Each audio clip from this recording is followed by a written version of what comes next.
Bonjour à tous, Alex Savo encore une fois, deuxième recette de saumon. Donc ça ici c'est plus pour l'apéro. Donc ce que je fais c'est un gravlax de saumon ou saumon mariné, là, vous appelez ça comme vous voulez.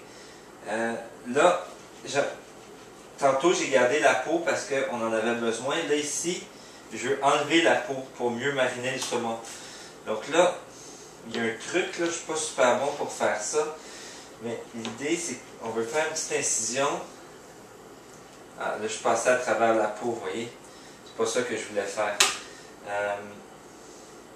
Idéalement, ce qu'on veut, c'est, au lieu de, je vais y aller par l'autre bord. Au lieu de couper comme ça avec le couteau, on veut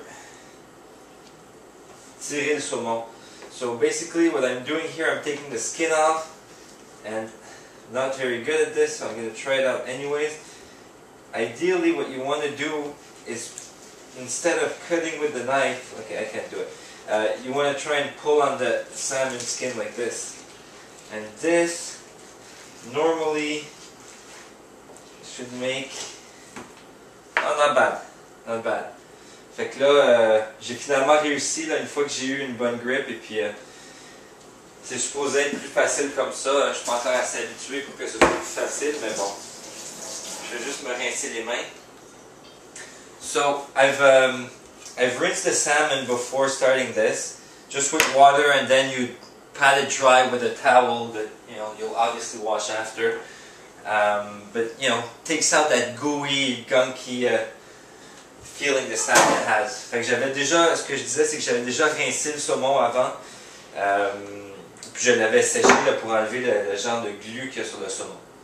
Bon, maintenant ce que je fais, je prends du poivre en grains. Bon, c'est du poivre long, mais on pourrait prendre du poivre normal, c'est ça que j'ai trouvé. On prend des graines de fenouil. Moi j'en mets pas mal, j'aime bien les graines de fenouil, là, fait que j'en ai mis je veux dire un fond de main comme ça, c'était genre une cuillerée à soupe à peu près ce que j'ai mis.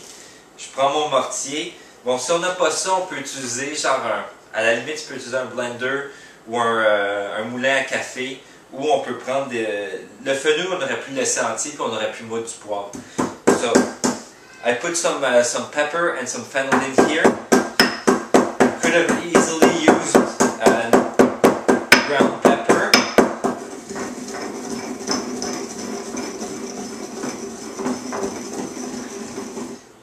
Ok, donc ça on voit, ça fait genre,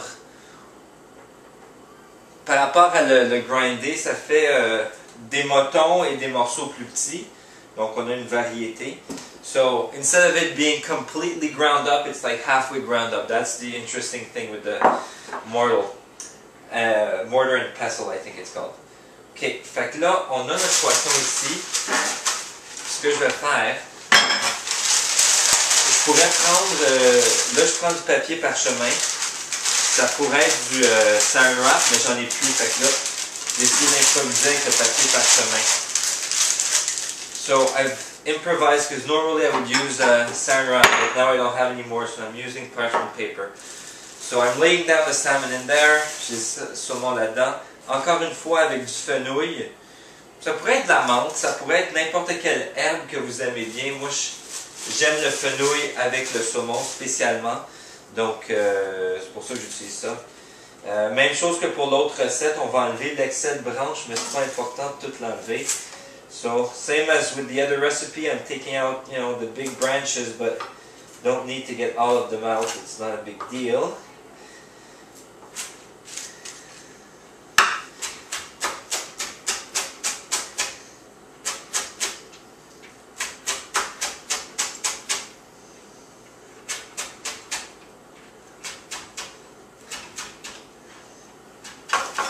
Ok, that's pretty good. Ça c'est pas mal. Donc, ce que je vais faire, je vais mettre un petit peu d'huile pour que ça colle sur le saumon. J'en ai plus vraiment, mais juste besoin d'un petit peu là. Ok, là, ce que je veux faire, je vais mettre mes herbes là-dedans, ça va être plus facile. Je vais mettre pas mal de sel. Là, ça c'est du gros sel là. J'en mets mettons à peu près un quart de tasse que je vais mettre là. Ça, c'est pas grave parce que on va le rincer après. Fait que si j'en mets trop, c'est vraiment pas la fin du monde.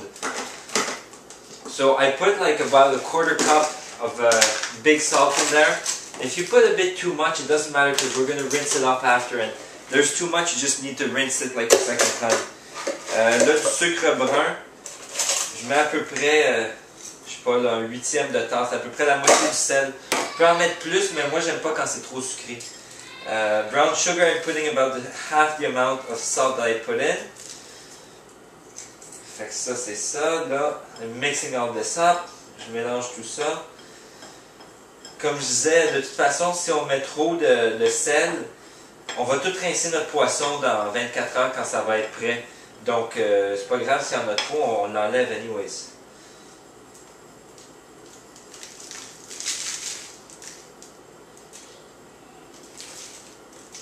Bon, donc là, j'en ai mis une couche. Je vais mettre un petit peu de ça aussi, là. Papier partout. À peu près. Là, je tourne à l'envers. I'm flipping it the other way.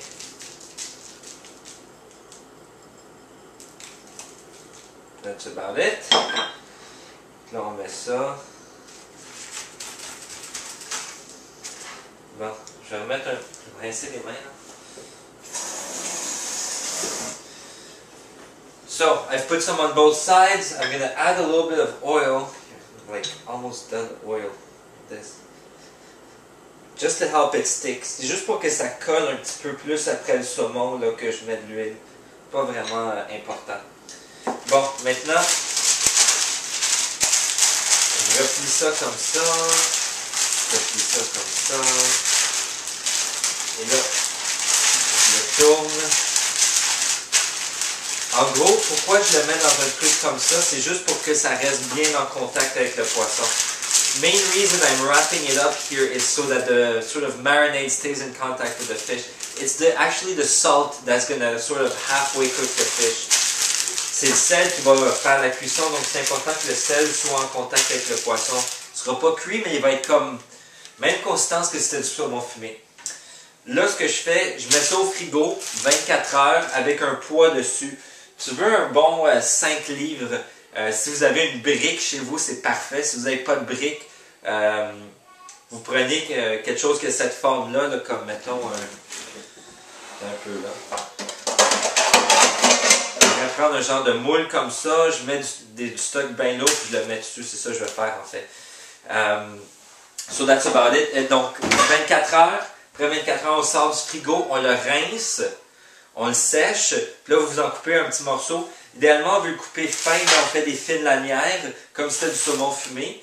Dans le sens, autrement dit, dans le sens opposé de la longueur, dans la largeur du poisson. Donc ça, ici, je le couperais comme ça, là, un peu en diagonale. Donc, je le rince, j'y goûte. Si c'est trop salé encore, on le re-rince une autre fois. Et puis, ben après ça, c'est bon pour une couple de jours, là, éventuellement, si vous en reste, le faire cuire. Et puis, comme ça, on peut finir les restants. So basically what I just said, I'm putting this in the fridge 24 hours under something, you know, about the same size with at least 5 pounds in there to really weigh it down. After 24 hours, you take it out of the fridge, you rinse it, you taste it. If it's good, you leave it be. If it's too salty, you rinse it a second time, pat it dry. And you want to slice it, you know, like through the width of the fish. So sort of like this on an angle, ideally. Sort of like you would slice smoked salmon, or these, you know, the way they slice it at the store. Basically that's it. So hopefully you enjoyed this recipe. Again, very simple, really tasty as an appetizer. Fait une excellente entrée qui pourrait bien aller avec notre cuvée de Conti qu'on a dégusté tantôt. Et à la prochaine. So I'll see you guys next time. Hopefully you enjoy this recipe.